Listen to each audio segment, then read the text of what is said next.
les mercredis. Politique, Modou Awa. Oui, nous recevons aujourd'hui le docteur Malick Diop. Merci docteur d'être venu. Et merci surtout de m'avoir invité. Voilà, comme à chaque fois, nous allons commencer par le portrait que notre Sambardo a... Ah, aujourd'hui, c'est voilà, pas... c'est Sambardo qui a peint le portrait aujourd'hui. Donc voilà, dañ koy jéem a seetaan ngir gën a xamale nit ñi ak docteur Malick Diop laata ñu dellu si ci plateau bi. Malick Diop mu ngi judd ci Ndakaaru ci atu 1971 gone mu lëmbe woon àdduna tout tànk mu nekkoon ku bëggoon xeex taxoon ay waajuram doon ko jàngal ni muy maîtriser colère am. xale bu soxlaa woon dama bëri woon xeex. sama mag dama doon xeex ak moom Abdou laa ci gënoon yàpp moom moo nekk Maroc Abdou Souley Diop moom dama doon xeex ak moom tout le temps sama rakk yi tamit dama doon xeex ak ñoom. ñu dugal ma ci arts martiaux yi ci laa commencé kung fu. arts martiaux mu mokkal ko njàng mu digg doom bi mu jeexal ko tax Malick Diop ñibbisi ci réew mi ginnaaw nag mu jóge woon fi ba muy xale muy ndaale ab xalaat ngir def politique. maa ngi ko tàmbalee bi ma amee ñaar fukk ak juróom-ñaar boobu maa ngi woon di yëngu ci benn laboratoire pharmaceutique ñu. ànd ak ay ñoo xam ne ñu ci bëri mosuñu woon def politique ñu créé li ñu naan AFP. mbir mi nag yombul woon bi ñu tàmbali ndax ñu bëri xëy na dañ doon wax ñi xale yi li ñuy def nii loolu amu fi éthique daal moom mooy loolu daal ci mbirum politique. politique mën nañ jàpp ne waroo ko def profession nga war a am sa profession bopp boo xam ne moom ngay liggéey comme ñëpp ci loolu yokk ci nag politique boo xam ne da ngay liggéey pour askan wi. yombul woon ci moom mu am lu ñuy wax vie de famille ginnaaw nag mu dugal loxoom ci langue politique bi waaye taxul moom docteur bi bàyyeekoo nag ci benn njabootu politique mu yëngu ci loo xamante ne daf ko xam miin ko. marié la ak ay jigéen laa yore ay doom yu jigéen laa yore politique nag ak famille vie de famille bizarrement man ñun dañ ko boole dañ ko xaw a boole parce que. ci famille politique lañ juddoo. ki fi nekkoon maire bu commune bu Fann Point E te nag mu lajjoon ci élection yi weesu nekk na kenn ci homme politique yi nangoo càmbar li di patrimoine am. mu koy def man dama ko defoon pour ñaari raison première raison bi mooy dama nekkoon chargé de tout ce qui a coordination de la communication ci assise nationale ñu ne woon fokk bu mbir mi jàllee. képp koo xam ne élu local nga yore nga koom-koomu askan wi nga def sa déclaration de patrimoine ñaareel bi tamit defe naa un peu prémonition la woon parce que tey li xew ak mbirum créer ak yooyu su ma njëkkul woon def déclaration de patrimoine booy ñëwaat jël ay yeneen lenge dinañ xalaat ne lii fan nga ko jëlee créer mën na ko laaj. tey nekkatul maire waaye amul lenn nag ci wàllu regret. suñu option de parti moo nag continuer donc dans le cadre de la coalition Benno Bokk Yaakaar boobu dem ci jongante yi résultat bi am mais loolu vraiment amul aucun regret. Malick mi nga xam ne kii di Moustapha Niasse dafa mel ni baayam ci moom moo nangul taxawaayu njiital assemblée nationale mi nga xamante ne nag indil na ko lu bëri ci jaar-jaaram. ku xam suñu lien man ak Moustapha Niasse dafay loo xam ne man maa ngi amoon comme ni mu ko waxee maa ngi amoon ñeenti at boobu suñu rapport yi mi ngi jógee ci parents yi donc day loo xam ne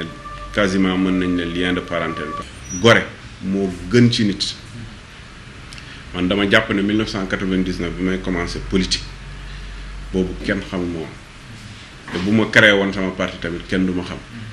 donc ki créé parti ba am aura boobu ba nga xam ne au fur et à mesure du temps nga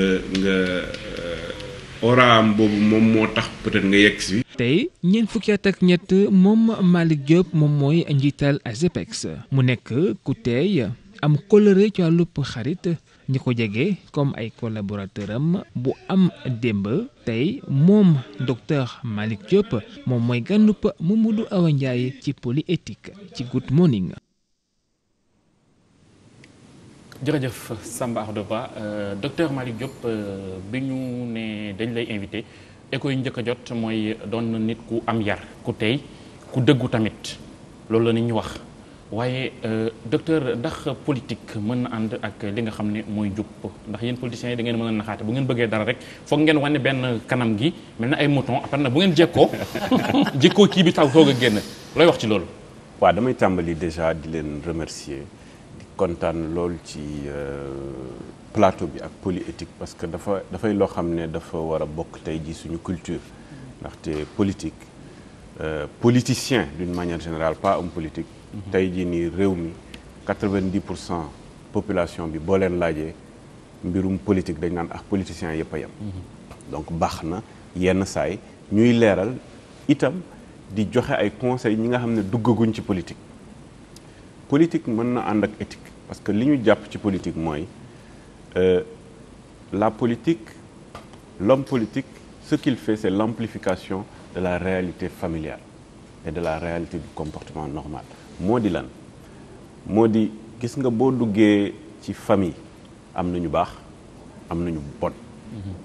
am na ñoo xam ne waxkatu dëgg lañ am na ñoo xam ne ay fenkat lañ am na ñoo xam ne dañu jullite am na ñoo xam ne jullite wuñ am na ñoo xam ne valeur am na importance pour ñoom culture am na importance ci ñoom aada ak cosaan am na importance ci ñoom am na ñoo xam ne loolu géré wuñ ko resuñu ko waaye koo xam ne dafa nekk homme politique nga xam ne ràññee nañ ko ci médias yi ràññee nañ ko ci population yi am na loo xam ne bu ko defee bu ko wonee rek dafay amplifier wu day yokku bu dee ku baax la ñëpp dañu xam ne kii ku baax la te li muy li nga xam ne mooy comportement am dafay dal ci population yi du dal ci famille am rek mais day dal ci population bu dee ku bon la na itam yore ay lenge lu bon rek mooy dal ci population yi donc c'est important tey jii nii engagement en politique ñi koy def nekk ñoo xam ne xam nañ ne ñoom pare nañ pour un engagement politique c'est comme domaine bi ñu nekk am na ñaari domaine yoo xam ne mun naa ci yokk domaine politique nit ki balaa mu koy def na xoolaat bu baax mooy benn wér-gi-yaram la santé ak jàng ak jàngale muy éducation parce que loolu kenn mënu ko rattraper ñun sax xëy na mbirum homme politique am na yoo xam ne mën nañ ko rattraper am na yoo xam ne mënuñ ko rattraper mais tey jii nii koo xam ne dafay dugg un engagement dans le cadre de la santé su fekkee ne amoo sacrifice bi nga xam ne di nga yërëm nit ki di nga gis ne yow corps humain am na loo xam ne boo ko ci defee yàq ko ci doo ko mun rattraper fexeel ba def leneen parce que mun nga def yeneen domaine bëri yoo xam ne am na mën nga ko def c'est la même chose que l'éducation tey jii kiy jàngale parce que c'est un sujet très actuel d'ailleurs affaire u grève yeeg yooyu nit ñi xam nañ ne ñi nga xam ne ñoo nekk dans le milieu de l'éducation ñi ngi nekk dans un pays pauvre et très endetté dañu am problème yu bëri yooyu nag sooy engagé dans le cadre de l'éducation da ngay xam ne di nga jongante ak problème yooyu parce que tu es dans un pays pauvre et très endetté même mes collègues ñi nga xam ne ñi ngi ci mbirum faj dama leen di wax ne c'est bien dugg ci mbirum faj balaa ñu ci dugg c'est bien nga dugg ci mais xamal ne sacrifice la parce que boo deful sacrifice boobu ñaari mbir moo mun am nga def lu la neex wala nga def fuite de cerveau dem feneen c'est la même chose en politique parce que en politique tey jii nii koo xam ne da nga engagé wu en politique ëllëg di nga am domaine yu bëri yoo xam ne yow yaa koy yoreel population yi tey ku ñu teg maire d'une collectivité wala direction générale dans une structure importante mën na nekk exportation mën na nekk agriculture mën na nekk dans le cadre éducatif spécifique par exemple dans le cadre de la formation dans le cadre de la microfinance nga war a yore ay koom-koomu askan wi loo xam ne xaalisu askan wi la ñaar moo mun nekk yow ci sa bopp nga ne man askan bee moo tax a jóg parce que personnellement am na voie yu bëri yoo xam ne homme politique wala homme d'état mën na ci jaar pour def naka su dul noonu te sax kenn du ko mënul dara donc lenn rek moom moo ko dese muy conscience am donc pour mu dugg ci il faut impérativement que mu am cet état d'esprit là cet engagement citoyen là ak sacrifice bi parce que le sens du sacrifice foog nga am. am na solo docteur doguma la tudd nga léegi conscience yow en âme et conscience lan moo tax lan nga gis ne moo tax nga ñàkk li nga xam ne mooy mairie bi nga doon jiite te biñ lay fal vous étiez très jeune donc là vous n'avez que 43 ans bouclé nga mandat bu 5 ans. nit ñi renouveler wuñ la seen confiance lan moo tax loolu ci yow. waaw amul ñàkk dans le cadre des collectivités locales. loolu la il faut que loolu tamit nit ñi leeral ko. collectivité locale ñàkk amu ci. xam nga ñàkk lan la mën nekk xëy na peut-être sur le plan professionnel nga gérer sa société personnelle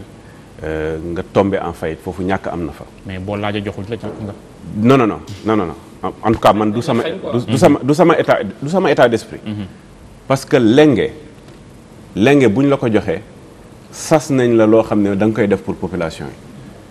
yi gis nga Mamadou Awa lu am solo ngi nii man 2009 j'étais pas candidat en fait en réalité 2009 j'étais effectivement plus jeune maire c'est vrai mais ci fi ma doon yëngu coalition bi ma doon yëngu ak parti politique bi ma doon yëngu. juste benn parenthèse yaa Barthélémy ka moo nekkoon plus jeune maire parce que moom it da koy wax. kon on va confronter hein. on va se confronter. Ok, continuer. On va se confronter. Donc bi ñuy wax loolu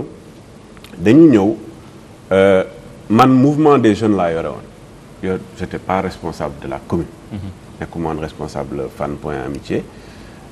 bi loolu amee ñu dem élection bi ñu demee élection coalition bi regroupé wu ne naa jiite liste bi xëy na boobu xalaatuñu woon gagné. yàlla def bi ma jiitee liste yi ñu jox ma lenge yi dénk lenge nag mooy lan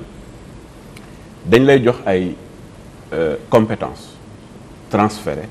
ne la fexeel ba koom-koom bi nga yore nga def ko pour population yi xam nga ñun commune d'arrondissement lañ yore woon c'est différent de maintenant parce que dañu dem vers commune de plein exercice donc budget yi dinañ ko multiplier dans les communes de plein exercice même parfois par 10. ñu jox la lenge yooyu ne la mbirum éducation foog nga dugal ci sa loxo mbirum faj foog nga dugal ci sa loxo mbirum aada ak cosaan foog nga dugal ci sa loxo et cetera boo xoolee loolu ak li ñu lay jox comme budget man budget 200 millions laa yore woon Fann Point Amitié foog nga uti leneen wala foog nga tamit fexe ba yow ci li nga yore as tuut nga fexe ba dimbali ci population yi foofu sas la parce que ku ci nekk war nga def dara pour sa population ba nga xam ne bu bés booy jógee àdduna nga ne man mus naa def dara. mas naa def dara pour population yi man Fann Point Amitié laa dëkk daf laa mës a dëkk sauf période yi nga xam ne nekkuma woon ci biir réew mi am na yoo xam ne ça m'a toujours posé problème mooy ñu nekk commune bu mel ni Fann Point Amitié éclairage public amul tali yi baaxul tali yi gënoon bon Fann Point Amitié Point E la ci Dakar ku ko xam en 2009 tali yi gënoon bon Point E la kenn daanu fa jaar santé bi yamamaay ndaxte dañu amoon un petit centre de santé appelé Gaspard Camara mais comme tamit ci li ñuy yëngu ci mbirum wér-gu-yaram xawoon nañ ci am ay xam-xam bu ñu permettre ñu suqali Gaspard Camara ñu ne xaaral ñu liggéey ci loolu école yi tamit mu am école yu bëri école Rue 10 école de Fann et cetera mu am beaucoup de problèmes école yi nekk école suuf ak yooyu ñu war ci dugal suñu loxo ñu ne bu ñu paree nañu dugal ci loolu suñu loxo ba nga xam ne à la fin ñu am ce qu'on appelle la satisfaction du devoir noblement accompli. loolu bu amee tu as la paix de la conscience. donc si je comprends bien. ci say réalisation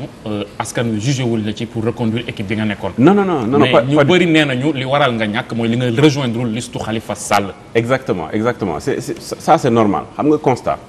politique boo deful constat rek doo mun a avancer. en tout cas man ni may defee politique da ngay def un constat objectif le constat objectif il est simple en 2002 demoon nañ ci ay jongante bi ñu demee ci ay jongante yooyu élection locale dañ ko ñàkkoon ñu def constat def analyse liggéey ba 2009 bi mu jotee élection locale ñëw ñu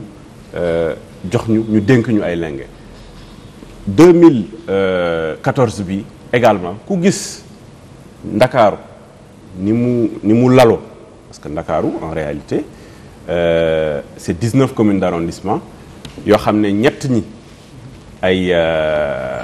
village traditionnel lañ mooy Wakaam Ngor Yoff ak benn bi spécifiquement benn liste moo fay am muy Gorée. Donc village traditionnel yi boo ko beddee teg ko fële ak Gorée teg ko fële tout le reste référendum la woon pour ou contre la reconduction du maire de la ville Khalifa Sall. Ce référendum a montré benn raz-de-marée de la coalition bi nga xam ne moom la Khalifa Sall jiite woon parce que tout simplement analyse bi mooy wane que ne population yi dañu bëggoon une reconduction de la structure de la ville. Or acte 3 de la décentralisation ni mu laloo amatuloon liste ville ak liste commune parce que bu njëkk liste commune boo ci daan voté en même temps ville dafa daan am benn liste boo xam ne les conseillers de ville ci la ñu nekk ak benn tête de liste loolu amatuloon. Donc képp koo xam ne ci commune bi nga nekkoon da ngay voter directement pour que au niveau de la ville on reconduise donc le maire de la ville ce qui fait que nit ñi liggéeyuñu woon ngir enfin analyser wuñ mbir mi ngir des réalisations à la base mais ñi ngi ko analyser pour tout simplement une reconduction loolu nag c'est une analyse objective parce que moi bokkoon naa ci équipe boobu j'étais comme vous le savez adjoint au maire de la ville chargé de la santé donc comme on dit je me retrouve carrément dans le bilan bi nga xam ne mi ngi ci woon mais sur le plan politique il y a des options politiques de parti ñu jël ces options politiques là mais li ci ëpp solo tey jii nii du loolu li ci ëpp solo mooy acte 3 de la décentralisation c'est quelque chose de très important parce que dafay jox gëdd léegi commune de plein exercice. docteur da ngay résumer ndax question yi dañoo bëri. waaw léegi commune de plein exercice yooyu tey ñi koy jiite par exemple su ma jëlee commune Fann Point Amitié ñi koy jiite ñu bëri c'était des conseillers municipaux yoo xam ne ñoo nekkandooroon dans l'équipe municipale ki ko jiite tey jii nii c'était mon conseiller spécial donc tey jii nii lépp loo xam ne am nañ ko comme background ci commune bi te mën nañ ko ci dimbale dinañ ko ci dimbale pour que population yi mën ci jëriñu mais loolu yëpp moo tax ma ne perte amul parce que lépp lu am rek population yi mooy mujj gañe parce que mbir mi askan bi moo ko moom population bi moo ko moom. Alors monsieur le maire laay wax sax parce que damay jàpp ne maire nga ba léegi am na benn question mu la bëgg a poser effleuré nga que léegi réponse bi alors parce que maire nga woon nga dem ci élection 2014 yi yàlla def nga ñàkk mais comme ni nga koy waxee yéen li leen intéressé en général mooy def le tout pour soulager population bi par rapport ak seeni souffrance gis nañ ne yaa ngi koy wax léegi budget 200 millions rek nga amoon mais au-delà ci budget boobu nga amoon grâce ak say partenaires da nga doon am ay projets yu bëri yoo xamante ni da nga ko doon def ngir Fann Point Amitié alors demoon nga sax ba am projet boo xamante ni peut-être système de canalisation bi nga xamante ni moom moo nekk foofu demoon nga ba wane benn maquette boo xamante ni boo ko changé ni muy mel est-ce que tey ji yooyu le projet da nga koy jël denc ko parce que yoretoo mairie bi wala da ngay continuer ce devoir citoyen boo xamante ni da nga ko am ngir sa gox. waaw pour projet boobu spécifiquement mën naa wax ne mi ngi bokk na ci premier projet totalement financé du PSE Plan Sénégal émergent ndaxte ban projet la c'est sur 2 kilomètres 500 entre lycée Blaise Diagne ba Géej ñu tëj canal 4 parce que investissement structurant état bi pour mu def ko dafay métti dans le cadre d'un projet pareil parce que c'est 65 milliards de francs CFA donc sur les 65 milliards de francs CFA effectivement à 12 reprises dem nañ négocier projet bi ñoom tamit à 13 reprises ñëw nañ fii pour ñu finaliser ce projet là waxtaan nañ si ak APIX ba mettre en place benn comité tripartite boo xam ne ci APIX lañ ko insérer parce que lépp luy projet boo xam ne structurant d'investissement dañ koy dugal APIX liggéey ceeg APIX pour que ñu nekk en conformité avec loi PPP bi léegi effectivement après élection yi ñoom dañu xawoon am problème tuuti parce que dañu ne y a un peu d'instabilité pourquoi ñuy wax ak tel après ñu war a wax ak tel et cetera mais depuis maa ngi négocier depuis la fin des élections et la semaine dernière ils sont venus ici pour que ñu continuer investissement structurant boobu parce que man ce que je leur ai dit c'est que loolu bu ñu koy def c'est pas pour Malick Diop c'est pas pour Badara c'est pour les populations et que donc ñoom état d'esprit boobu nañu ko jàpp ne bu ñu ko defee c'est pour le Sénégal et que bon j'espère en tout cas que ce projet va être finalisé.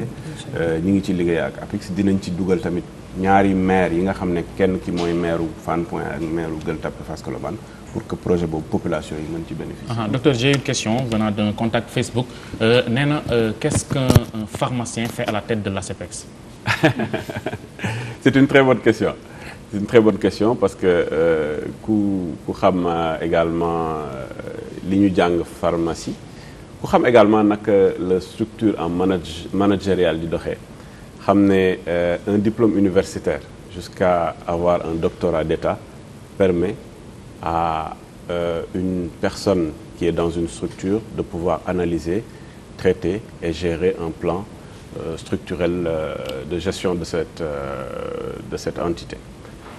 Mais li ñu gën a jàpp te li nga xam ne ñu bëri xamuñ ko c'est que en 1998 c'est vrai que boobu commencé woon naa liggéey mais dama jógee faculté de médecine pharmacie et d'odontostomatologie dugg faculté dugg FASEC faculté des sciences économiques et de gestion. Foofu laa amee sama DSS en administration des entreprises yore également la gestion d'un laboratoire pharmaceutique dans le cadre managérial. Donc c'est vrai que jàng naa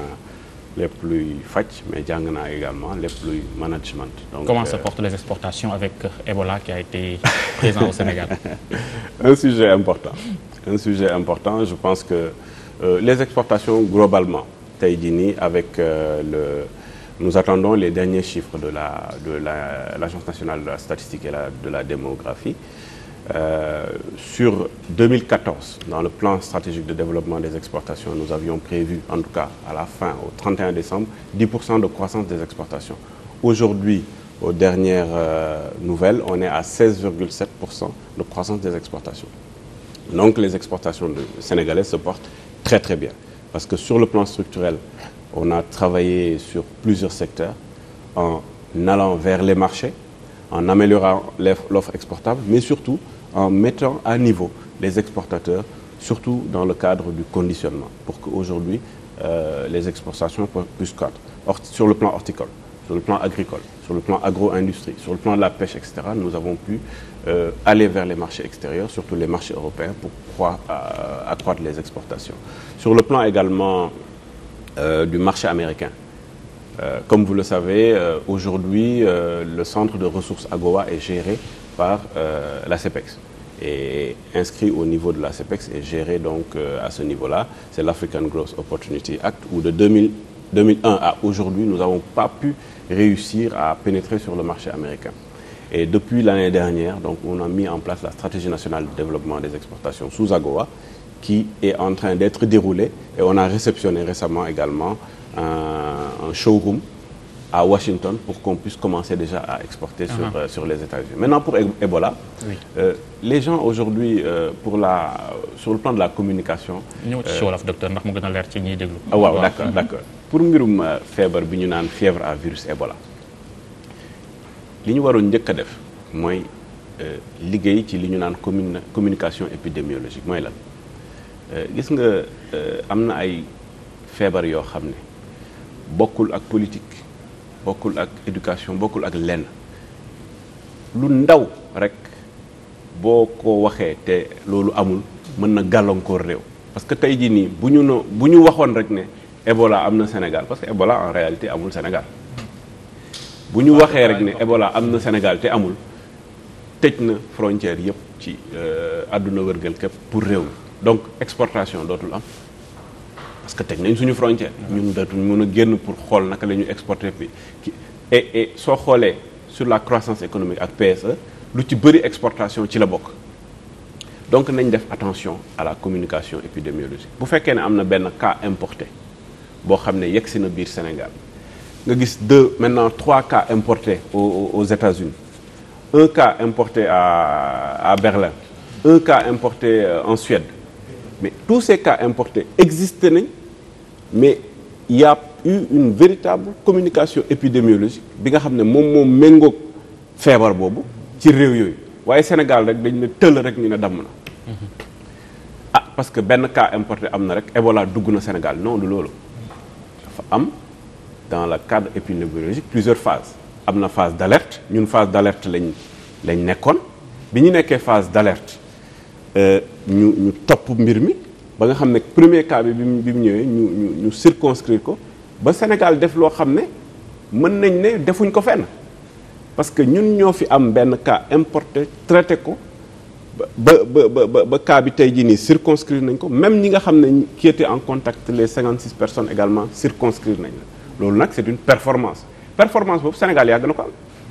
parce que tey jii nii bu ngeen gisee le virus du sida bi nga xam ne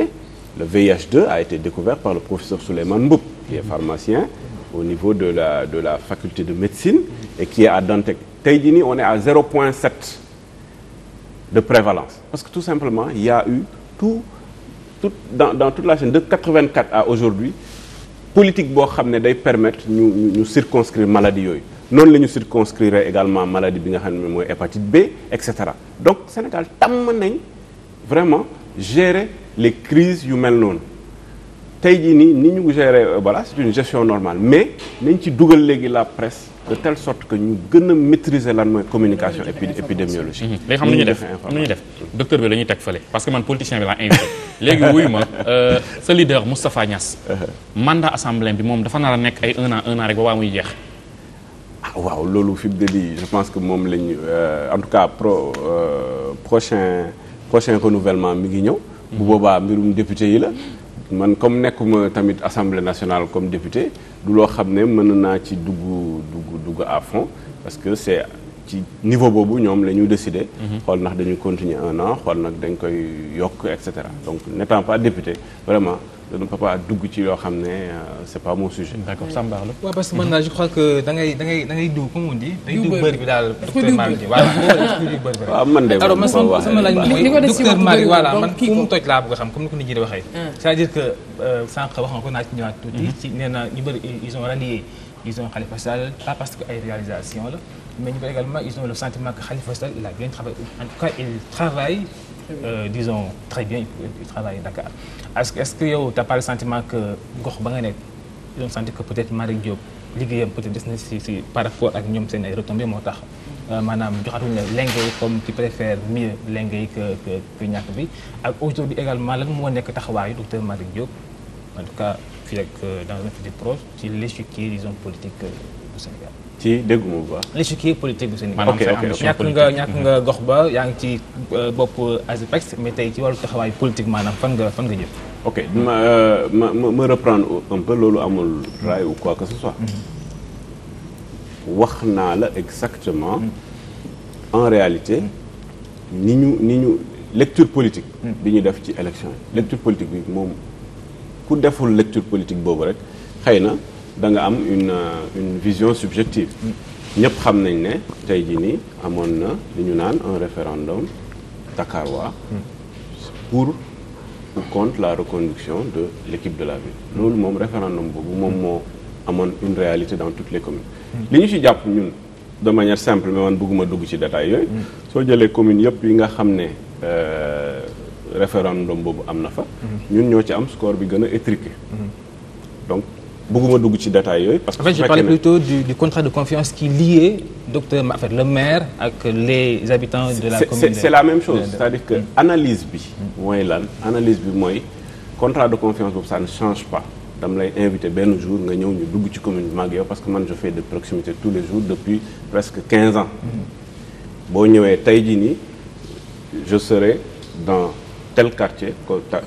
précisément quartier Fanok pour faire de proximité pour waxtaan ak population yi xool lan mooy seen problème lan mooy seen mbëbët également lan laa leen mun a aider ci lii ak ci lee boo ñëwee tey jii nii di nga gis une séance de formation de 60 femmes yoo xam ne mi ngi en cours ci biir Fann Point Amitié 20 yi ñu ngi jógee rue 10 20 yi Fanok 20 yi Point E bu ñu paree formation boobu dañuy dem ci financement de ces femmes là te loolu je ne le fais pas en tant que maire donc li nga xam ne maa ngi koy def pour population yi sans être maire c'est 10 fois plus que li ma mën en tant que maire parce que collectivité locale yi joxuñu leen seen gëdd comme j'ai dit donc c'est la même chose avant 2009 dans le cadre du sport aujourd'hui tey jii nii le système bi ñu mettre en place au niveau des nawetaan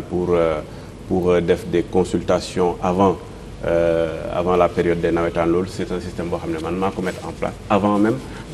d'être maire et di ko continuer à ce niveau-là donc il y a aucune désaffection à ce niveau-là te day continuer donc c'est juste que li xewoon mooy li xew et c'est derrière nous leneen li mooy sur le plan politique dafa am axe yu bëri yoo xam ne ñu ngi ci liggéey benn c'est sur la commune c'est normal parce que foofu nga dëkk foofu ngay liggéey tous les jours mais également man maay responsable Ndakaaru au niveau de l'AFP donc on est toujours dans le cadre de la massification je donne juste un exemple très simple suñu wax affaire collectivité locale rek tey jii nii Ndakaaru 2009 AFP ñetti mairie la amoon mais li ñu xamul mooy léegi am nañ ci ñeent parce que ñun ñoo yore mairie HLM ñun ñoo yore mairie Gueule Tapée Fass Colobane ñoo yore mairie Sicap Liberté ak mairie Hann ñett lañ amoon am na benn bu ñu perte muy Point E léegi am na ñeent au niveau de Dakar muy AFP bi nga xam ne man maa ko yore ci Ndakaaru donc ñu ngi ciy liggéey di yokk massification yi boo ñëwee samedi prochain incha allah invité naa la y aura toutes les jeunesses féminines de Dakar AFP yoo xam ne dañu regrouper au niveau de Sacré-Cœur pour faire une grande mobilisation pour le travail de base donc ak acteur politique boobu en soi ñu ngi koy continuer di ko liggéey sans être à la tête d'une collectivité locale je reprends toujours l'exemple de Wade Wade a été président sans jamais être même conseiller municipal donc c'est pas ça aujourd'hui qui détermine les carrières politiques ndax bëgg nga nekk président de la République ndax bëgg nga nekk président de la République waaw wala déet président de la République yàlla moo koy ndax bëgg nga ko laa wax moo koy décider est-ce que bëgg nga ko bokk na say ambition xam nga bëgg mbir c'est pas ça le plus important les ambitions politiques moom ñëwoon nañ ma doo ci tontu waaw loolu moom dëgg la mais lim la bëgg a wax mooy ambition politique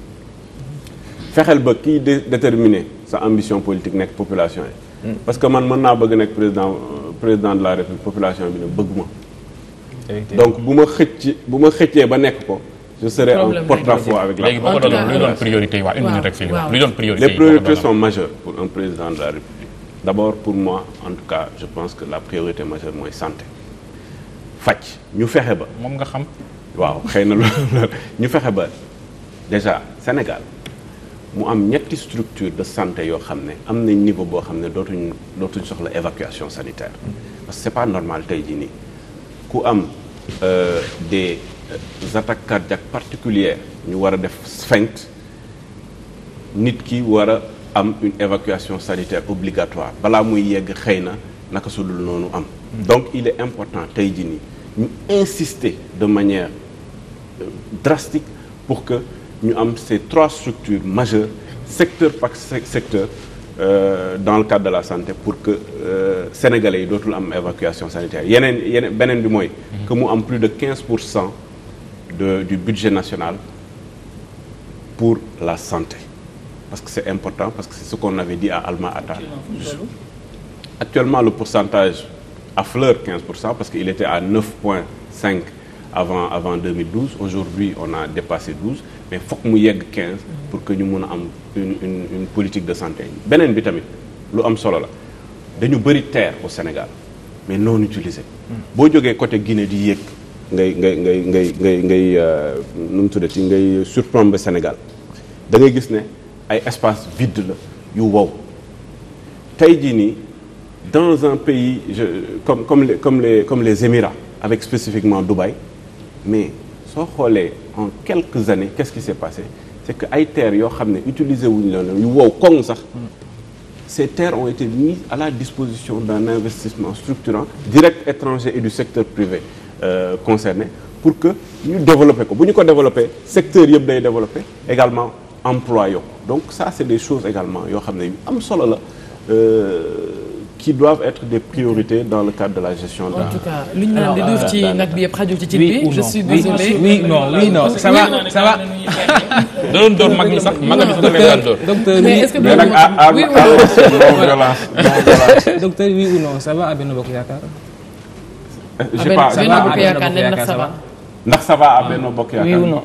laaj fenn Benno Bokk Yaakaar ça va. ah oui ou non rek laa war a. bon Benno Bokk Yaakaar te mënuñu. non ku xam nga comme je dis politique. Alors da ngay wax li xew on a une seconde. da ngay wax li xew. Ce qui se passe aujourd'hui c'est que coalition yëpp dafay am problème surtout les coalitions yoo xam ne c'est des partis de masse ñoo booloo. donc Benno Bokk Yaakaar ci la bokk. donc loolu les contradictions internes il faut les gérer à l'interne man loolu mooy sama point de vue il faut que ñu koy gérer à l'interne mais foog mu am ay contradictions il y a effectivement des contradictions yu réelles au sein de Benno Bokk Yaakaar mais nañ ko régler à l'interne et loolu moom moo ci ëpp solo. D'accord. En tout cas ñu ngi leen remercier ma bàyyi Modou Awa mu tàggatoo ak yow. waaw merci docteur merci pour votre disponibilité gis nañ la avant ñuy def émission bi ubbil nga ñu say locaux fi ngay liggéeyee ñoo def suñu portrait loolu tamit ñu koy ñaan ñi nga xam ne ñooy suñu prochain invité ndax à chaque fois c'est pas évident dañuy wut ay images un peu partout jub rek lañ leen di gis di la jaajëfal di la ñaanal tamit